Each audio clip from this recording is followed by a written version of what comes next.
பல்லு பழனிசாமி, பூசாரி பன்னீர்செல்வம், இவெல்லாம் என்ன பண்ணா?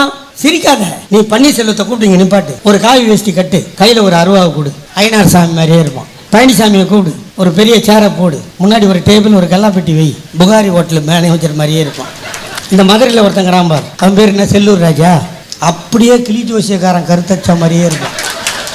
ஆமாங்க, நான் சொல்றது பொய்யா இருந்தா ஆனா நீ சொல்றது பொய்ன்னு சொல்லி இல்ல ரூம்ல வந்து செருப்பால் அடி. சொல்றது அப்படியே இருக்குதா? இன்னொருத்தர் இருக்கிறான், ராஜேந்திர பாலாஜின்னு, அச்சிடாக்கு பாத்துக்கிறியா?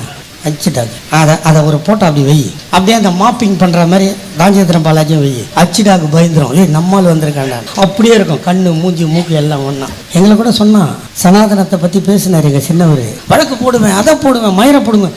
என் உயிரே போனாலும் என் உயிர் மயிருக்கு சமம், பின்வாங்க மாட்டான், மன்னிப்பு கேட்க மாட்டான் இந்த உதயநிதி. ஏனென்றால் நான் கலைஞரின் பேரன். இந்த தைரியம் உங்களுக்கு இருக்குமாடா? எங்க அண்ணன் தளபதி கூட புதுக்கோட்டையில தான் இருந்தாரு, அங்க கேஸ் போட்டான். நெடுஞ்சாலை இந்த பிரிட்ஜு கட்டணும்ல, 10 பிரிட்ஜு, கேஸ் போட்டான். நேராக நைட்டு தங்கி காலையில் போக வேண்டிய எங்கள் அண்ணன் தளபதி நைட்டோட நைட்டாக கிளம்பி குளிக்காமல் கொள்ளாமல் காலையில் 10 மணிக்கு போய் கமிஷனர் ஆஃபீஸில், யோ commissioner, I am MK Stalin, son of Karunanidhi, என் மேலே கேஸ் போட்டிருக்கேன்னு கேள்விப்பட்டேன், என்ன கேஸ், என்ன அரெஸ்ட் பண்ணு. அந்த ஆம்பளத்தனம் அதிமுக காரனுக்கு அடியோடு கிடையாது.